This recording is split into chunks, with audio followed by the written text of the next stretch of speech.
Salam semangat para penikmat semangkuk salad.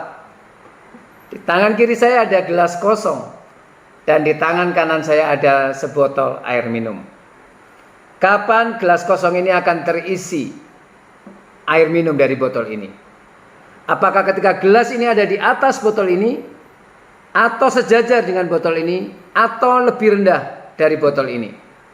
Posisi terbaik gelas ini dapat menerima curahan air minum dari botol ini adalah ketika posisinya ada di lebih rendah dari botol ini.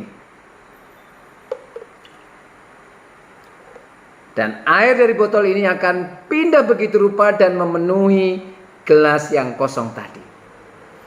Demikian juga dengan hidup kita. Kita akan mendapat banyak pengalaman, hikmat, petunjuk-petunjuk, petuah-petuah, dan pengalaman-pengalaman serta wawasan yang kita dapat dari orang-orang di sekitar kita dan juga dari lingkungan sekitar kita. Kalau kita mau belajar, kalau kita dengan rendah hati, tidak merasa paling bisa, tidak merasa yang paling tahu dan serba tahu, maka sejatinya hidup kita akan punya kans yang cukup luas untuk diisi oleh berbagai-bagai hal yang semuanya akan membuat kita lebih bijaksana. Kita bisa belajar hikmat dari siapapun orangnya, dari kasta tertinggi sampai kasta terendah, dari siapapun kita akan bisa menarik pelajaran-pelajaran hikmat-hikmat hidup dari mereka. Itu akan terjadi kalau kita rendah hati. Mari kita membaca Amsal 11 ayat yang kedua. Begini bunyi firman Tuhan. Jikalau keangkuhan tiba, tiba juga cemooh. Tetapi hikmat ada pada orang yang rendah hati.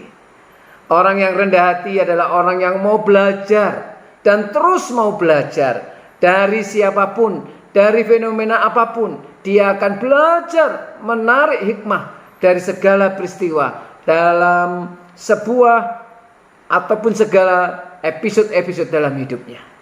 Dia akan diperkaya oleh berbagai-bagai hikmat. Dan orang yang rendah hati adalah orang yang terus mencari dan mengandalkan Tuhan.